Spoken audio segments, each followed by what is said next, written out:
Thank the organizers to give me this session. CO2 laser, whether it is a workhorse in a dermatology clinic or not. My first love in dermatosurgery or cosmetology was CO2 laser. The carbon dioxide laser was first introduced in 1964 by Patel, and in 1984 the FDA approval was done. The carbon dioxide laser is considered to be as the gold standard in the ablative lasers. And the principle is very simple, that the CO2 lasers produce the wavelength of 10,600 nanometers with the infrared invisible range of the electromagnetic spectrum.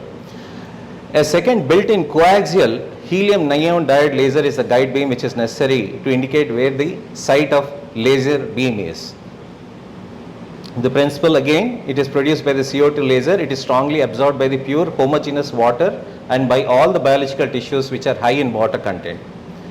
It can go up to 0.03 mm. The versatility, why we call the CO2 laser as a workhorse, is that it can do lot of lesions, we can do lot of indications for that, like we can do nevus either compound or junctional, we can do seborrheic keratosis, we can do acrocordones which are the bread and butter of regular dermatosurgery procedures, syringomas which are resistant to RF radio frequencies, xanthelasma which can be done very difficultly with RF. Yes, with expertise RF can be done very easily, but yes, with the CO2 laser we can do very nicely. And verruca vulgaris which are very common, and plantar warts, vitiligo surgeries, partial nail avulsions, to burn away the nail matrix also we can do that. And with the fractional CO2 laser, we can do the scar resurfacing, acne scars, atrophic scars or the hypertrophic scars. Even we can try on the keloids, stretch marks, skin rejuvenation, laser peel, wrinkle reduction and open pores. So the surgical CO2, you have three different modes. The first mode is the continuous mode, where you pass on the laser beam until the foot pedal is pressed upon. So that is called as continuous wave mode. Whereas a super pulse mode, which is actually a trademark of a company, but still this super pulse mode and ultra pulse modes are the emission of these laser beams in that particular milliseconds or microseconds. When it is there in the milliseconds, it is called as a super pulse mode, where the good ablation is there, where the ultra pulse, the diffuse injury is not there. So what is the advantage with these modes? So the laser, whenever the CO2 laser beam passes onto the skin, so what happens is that the central zone is there where there is a vaporization, where the temperatures can go up to 100 degrees centigrade. You know that the boiling temperature of the water is 100 degrees centigrade and the vaporization happens at that point. So the CO2 laser can go up to beyond, not up to, beyond 100 degrees centigrade. That's where the water in the tissue gets evaporated, and that's where the damage happens.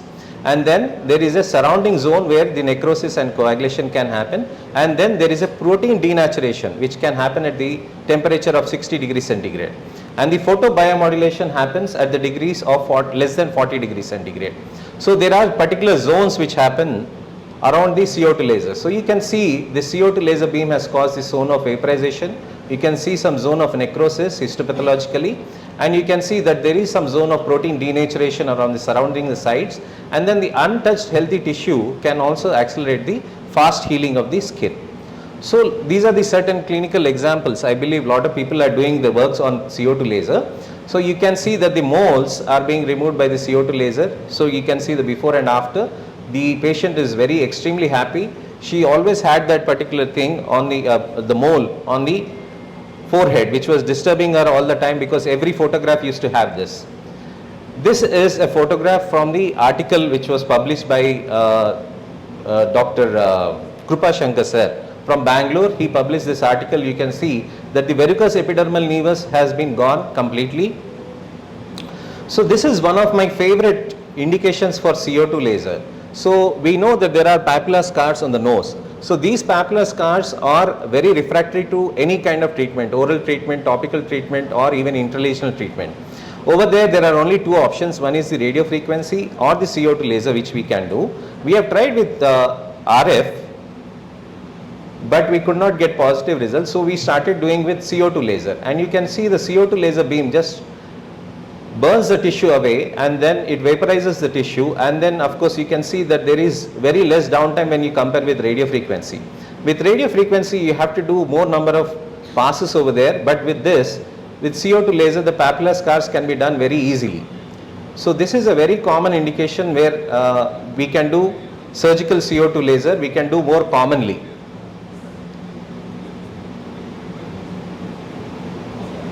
So you can see the parameters there, and this is how we can pass the laser beam on the skin tissue.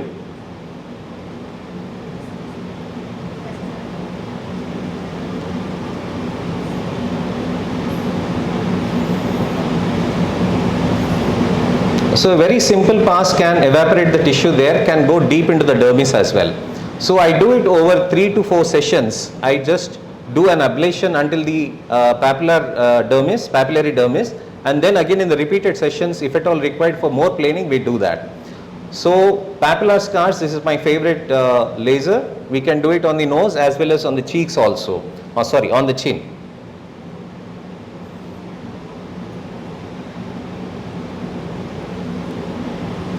So this is a case of angiofibroma. You can see that this patient had angiofibroma. Since childhood, the quality of life has come down for this patient. You can see that after the CO2 laser, how this patient has changed. You can see the drastic improvement. Yes, there is always a chance of recurrence. It is not that there is no recurrence with CO2 laser. The chance of recurrence is always at the high side. But yes, he will have some amount of time without those lesions, and he can live a very good quality of life. And this is the earlobe repairs, what we usually do in dermatosurgery. We can usually use a knife to denude the epithelium over there. Instead, what we can do is we can just use the CO2 laser. The advantage of using the CO2 laser for this procedure is there is a coagulation while we are doing the cutting. Whereas when we are doing with the knife, the precision is very, very nice. But what happens is that there is amount of bleeding. In the OP setup, where we can't manage with an improper technician or an unqualified technician, then what happens is it is better to do with a CO2 laser where there is not much amount of bleeding.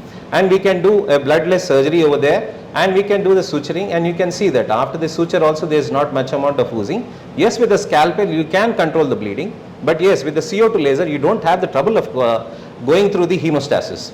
And you can see the healing is as good as the scalpel procedure. Now you can see this earlobe keloid removal. This patient had a keloid which was more transverse. Usually we see the keloid which is more vertical on the earlobes. So this patient, we did an excision over there using a CO2 laser again. With the knife again you will have too much amount of bleeding over there, and you will have a trouble coagulating this and using a proper radiofrequency cautery or the electrocautery. So we cannot use a Chalazin clamp also for the keloid what we regularly use.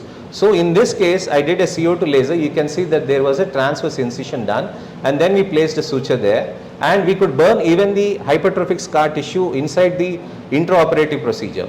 And you can see the scar healed up very, very well, and you can see that there is not much amount of disfiguring of the helix, even though you can see that the keloid is a little bit bigger than the usual ones. Now this is a patient of leiomyoma referred by Dr. Pratisha to us. So she referred this patient, and then we did the leiomyoma. This was biopsy proven, and then we did the CO2 lasers under the local anesthesia.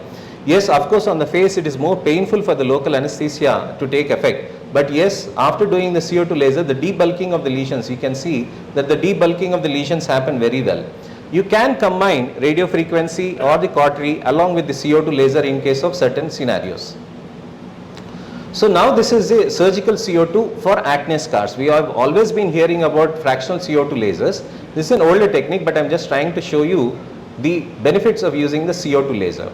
So you can see that we are shouldering the acne scars over there. I don't think the pointer is coming there.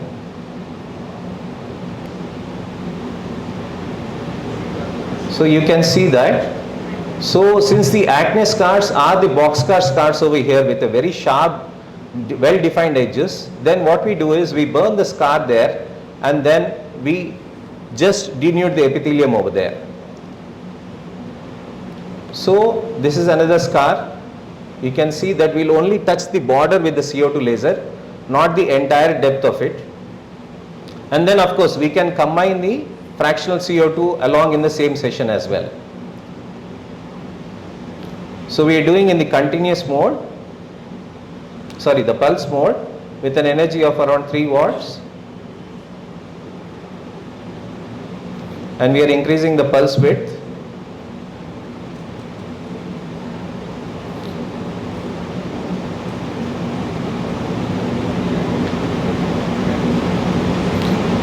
And now you can see that we are shouldering the acne scars over there.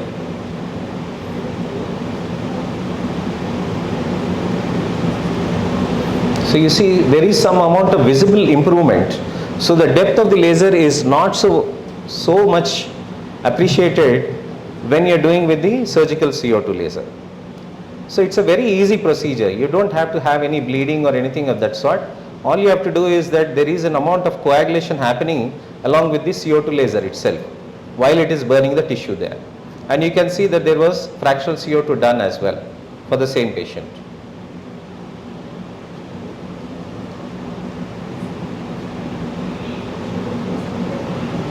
Okay.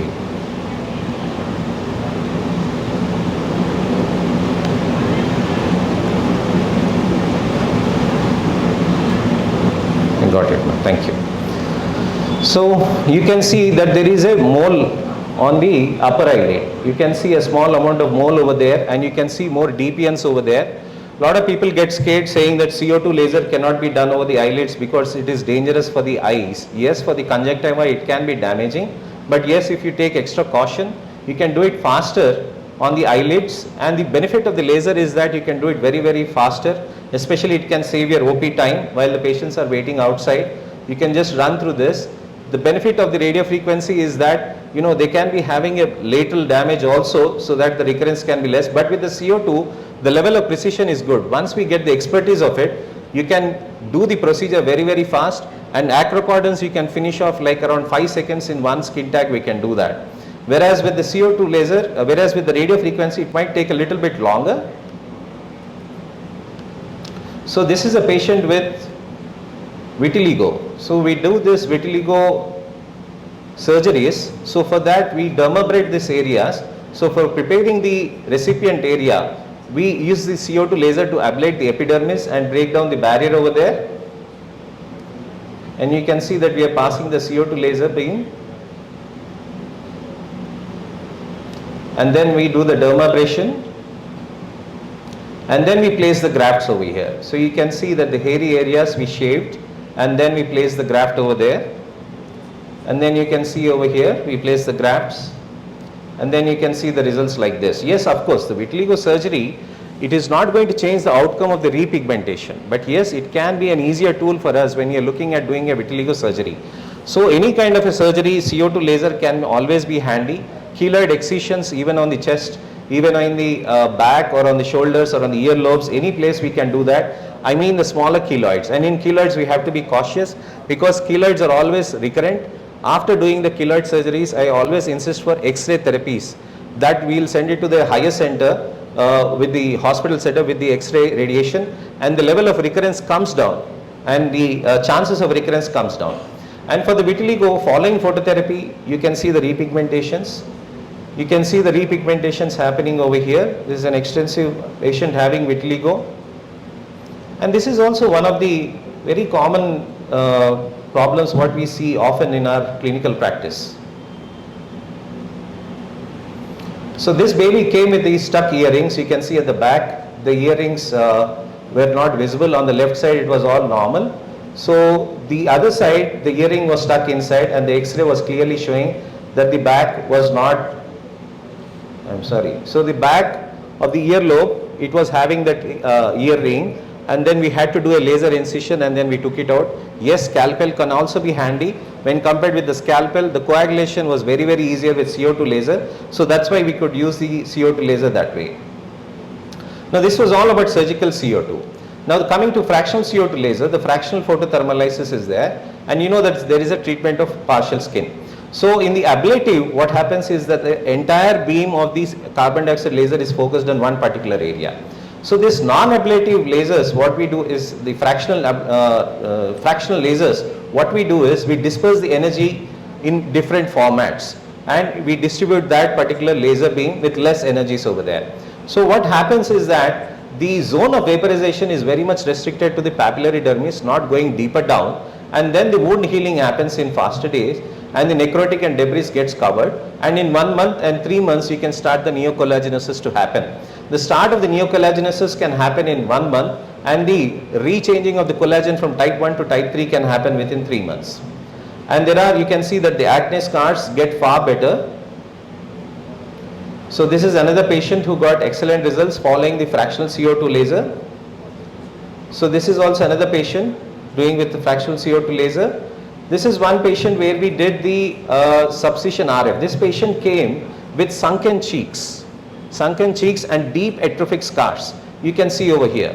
So how much ever I do with CO2 laser for these kind of patients, the visible results will not be there because there is no supporting base for the neocollagen, for the collagen which comes up over there.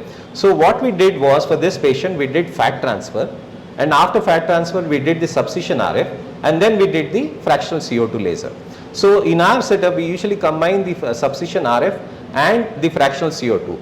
Subcision RF is one of the very good techniques that we usually do that. The benefit of subcision RF is that the coagulation happens while the cutting of the bands happen.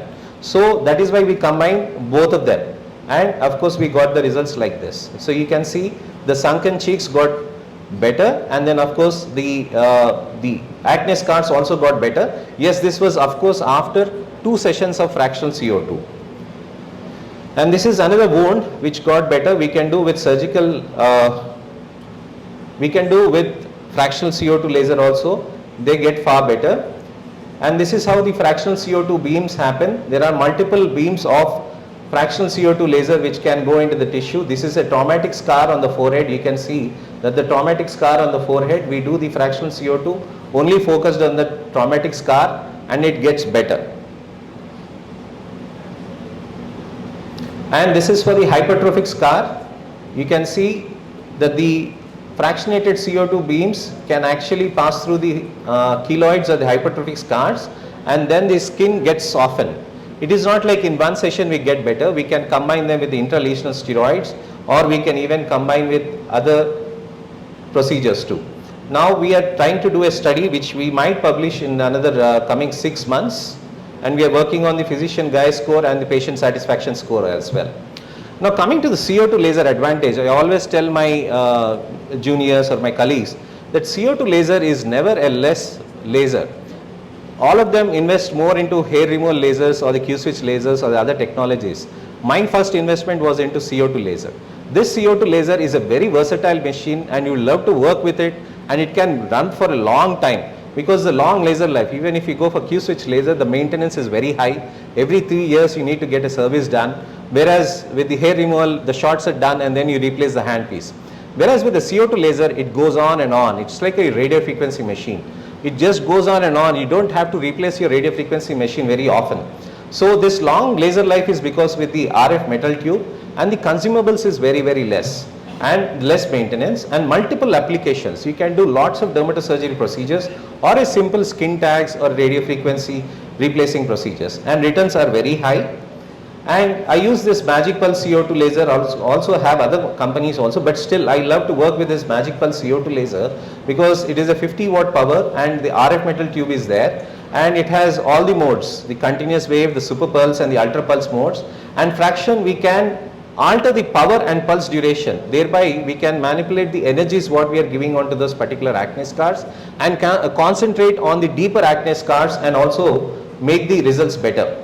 And this is of course the first Indian made CO2 laser with the metal tube, and they have been doing very, very well.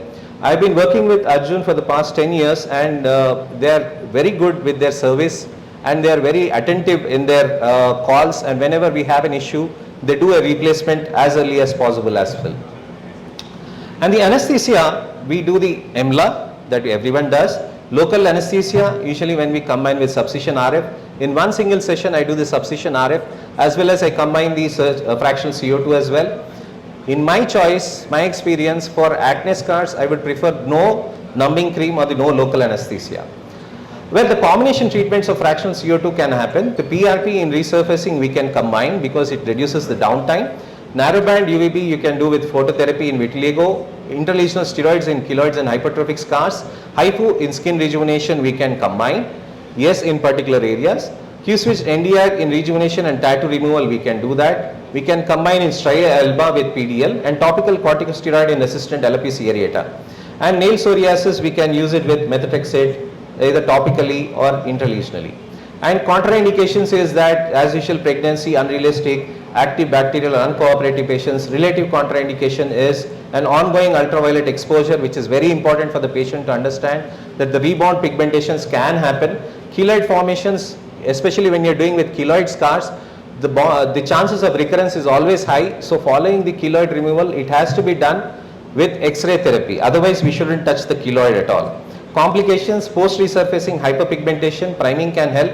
Counseling. Counseling is a very important. PIH can happen. If at all it develops, you can do with Q-switch laser either a complementary session or you can charge the patient for that.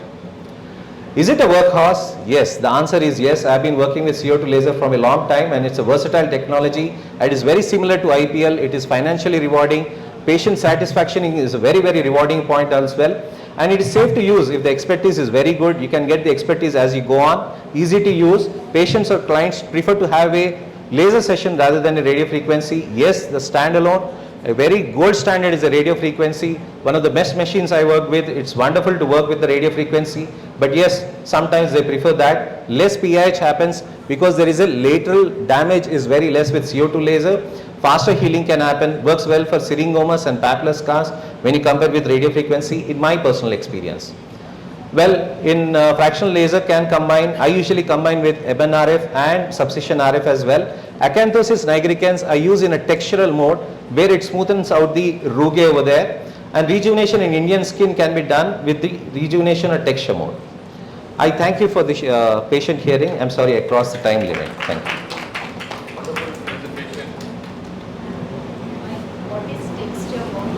Well, in the fractional CO2 laser, we have the shoot mode where we can just target the acne scars.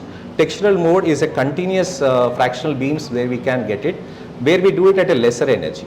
And we can target this at the epidermal level. Whereas the fractional CO2 goes into the papillary dermis, whereas the surgical CO2 goes into the reticular dermis, whereas the fractional CO2, the textural mode can go up to the epidermis or a little bit below.